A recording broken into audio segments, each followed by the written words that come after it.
सतगुरु की महिमा अनंत अनंत किया उपकार नेतर अनंत उभारिया अनंत दिखावनहार नेतर अनंत उभारिया अनंत दिखावनहार जे सौ चंदा उग वही सूरज चरई हजार ये तो चानन होम दिया गुरु बिन घोर अंधार ये तो चानन होम दिया गुरु बिन घोर अंधार।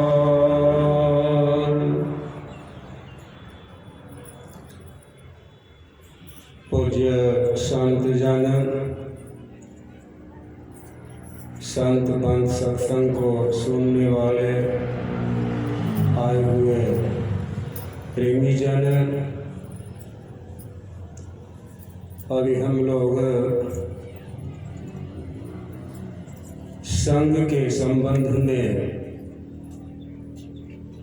पाठ में सुन रहे थे। गोस्वामी तुलसीदास जी महाराज अपने कवितावली में लिखते हैं, तुलसी भलो सुसंग ते पोच कुसंगति सोई नाव किन्नरी तीर असी लोभ विलोक उलोय गुरु संगति गुरु होय लघु संगति लघु नाम चार पदार्थ नेकले नरक द्वार काम राम कृपा तुलसी सुलभ गंग सुसंग समान जो जल पर सुजन मिले कीजे आप समान। गोस्वामी जी कहते हैं, अपने को ही श्रोता के रूप में है तुलसी तुम्हारी भलाई किसने है, अपने को ही उपदेश करते हैं कि है तुलसी तुम्हारा भलाई किसने है। सुसंगति, सुसंगति से तात्पर्य सज्जन का संग करना, भलाई की ओर चलना है। पोच कुसंगति सोय, पोच मन होता है नीच, नीच का संग करने वाला नीच को हो जाता है। यह संग का ही प्रभाव है कि आज 1985 ईस्वी से इस पजरकट्टा बस्ती में यह दास हर साल के भांति इस बार भी आप लोगों के दर्शन व सेवा के लिए आए हैं। हमारे ऊपर पूज्य धीरेन्द्र बाबा का भी बहुत बड़ी दया है और इतने पुराने साथी प्रेमी होने के नाते उनका वचन मैं काट नहीं सकता, इसलिए मैं 2-3 दिन का समय दे करके आप लोगों की सेवा में उपस्थित हुआ हूँ। मैं कोई विशेष जानकार भी नहीं हूँ, वैसे देश को मैं अवश्य बहुत बड़ा बना लिया है, बाना बड़ो दयाल के बना तो लिया है, लेकिन करनी ऐसी नहीं है। करनी में तो छाव है। फिर भी जो कुछ अपने पूज्य गुरुदेव के संग में रह करके सुना है, सीखा है, समझा है, वही आप लोगों की सेवा में रखने का कोशिश करता हूँ। तुलसीदास अपने को कहते हैं कि तुम्हारी भलाई किसमें, नाव किन्नरी तीर असी लोह दिलो को लोहे। वही लोहा एक हथियार के रूप में किसी व्यक्ति के हाथ पड़ जाता है तो हत्या करने का साधन बनता है। वही लोहा वीणा, एकतारा, वाद्य यंत्र में लग करके मधुर संगीत सुनाई देता है, और वही लोहा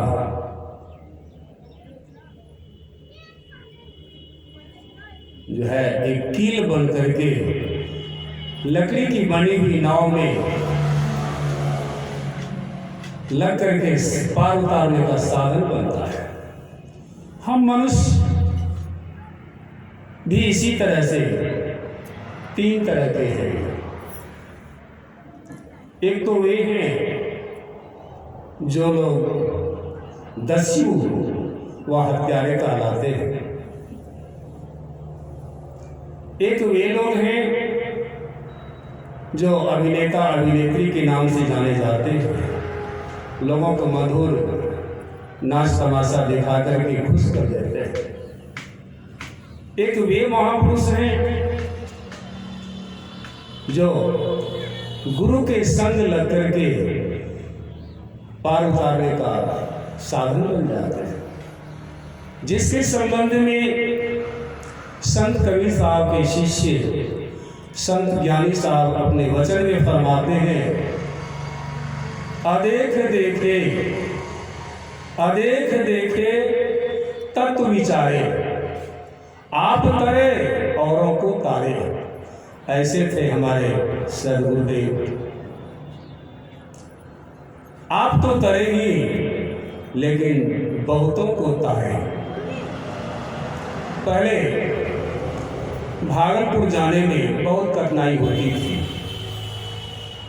नाव से, स्टीमर से, जहाज से लोग पार जाते थे, दिन दिन भर का फेरा लग जाता था। लेकिन अब तो दिन में 4 बार 5 बार जाता उड़ाता है। क्यों? पुल जो बन गया है। ठीक इसी तरह से मोक्ष व मुक्ति की बात बहुत दूर है। बाबा तुलसी साहब कहते हैं, तुलसी बिना करम किसी मुर्शद रसीदा के, राहे नजात दूर है उस पार देखना। उस पार देखने की साधन जिन महापुरुष के द्वारा मिल गया, वे हमारे आपके लिए तो पुल ही तो है, ओवर ब्रिज ही तो है, जो हमको अपने लक्ष्य पर ले जाते हैं। तो यहाँ पर कहते हैं, लोग गुरु संगति गुरु होए। आज जिन महापुरुष के तस्वीर का आप लोग दर्शन कर रहे हैं, इनको कौन जानता यदि परम संत बाबा देवी साहब जैसी सदगुरु का संग न होता। इस दास को भी आप कहां से जानते, बाबा साईं साहब की शरण न लगे होते तो। संत चरणदास जी महाराज कहते हैं, काहुल को जानता गिनती में नहीं नाव, कृपा गुरु सुखदेव की तो पूजन लागे पाओ। सीधी पलक न देखते छुअत नाई छां, कृपा गुरु सुखदेव की तो चरणों तक ले जाओ। आमने सामने होने पर लोग छुआछूत मानते थे,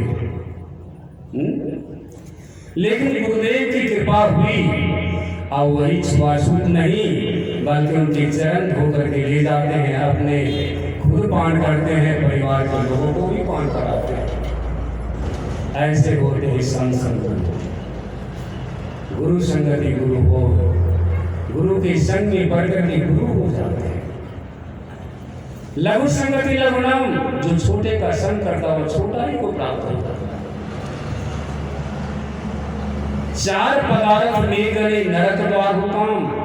संसार में चार पदार्थ है, अर्थ, धर्म, मोक्ष से पहले है काम।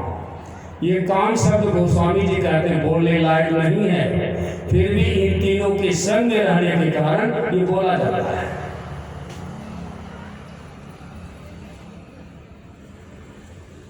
चार पदार्थ में गई नरक द्वार हुकाम।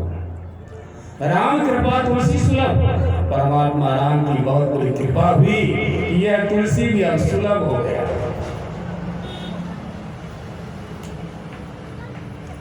यह तुलसी सुलभ हो गया। ठीक इसी तरह से धीरेन्द्र बाबा बड़े मेहनती महात्मा हैं और 7 भाई के साथ रहते हुए बहुत अच्छे पवित्र विचारधारा के हैं। संसार में आज तक कोई रहा नहीं, सभी चला ही जाएगा, लेकिन समय समय पर जो लोग साधु का संग करते हैं, संतों का संग करते हैं, तो वह अमिट हो जाता, वे ही रह जाते। आज जैसे सुखदेव का नाम सुनते, इतने महर्षियों का नाम सुनते, इतने ऋषियों का नाम सुनते, इतने संतों का नाम सुनते, शरीर से नहीं है, परंतु जिस जिस समय में ये सब महापुरुष हुए अपना अपना ज्ञान अनुभव करके और वह आम जनताओं के बीच उपदेश के रूप में कहा, आज उनकी वाणी मौजूद है। वेद, उपनिषद, गीता, रामायण, महाभारत, ये सब की सब संतवाणी अभी मौजूद है। आज संत भी शरीर से नहीं परंतु वाणी से मौजूद है। उनकी वाणी क्या है? पहले तो कहते थे लोग चिट्ठी आदि मुलाकात होती, परंतु आज के जमाने में मोबाइल है। जो लोग उन संतों की वाणी को अपने जीवन में उतारते हैं, वो प्रत्यक्ष में वीडियो कॉल देखते हैं, प्रत्यक्ष में बात करते हैं उन संतों की वाणी से और अपने जीवन में उतारते हैं। तो आपका व्यवहार, आपका विचार ही आपका परिचय है। आप समय समय पर सत्संग में आए या सप्ताह ध्यान शिविर लगभग 5 तारीख तक चलेगा। आप लोग समय पर आए, सत्संग वचनों को सुने और थोड़ा थोड़ा जो सद्गुरु के द्वारा आपने युक्ति सीखा है उसको भी अभ्यास करें, तो अवश्य उस अवस्था को प्राप्त कर लेंगे जिस अवस्था के संबंध में कहते हैं जहाँ पर कि ज्ञाता ज्ञान ये कुछ भी नहीं है।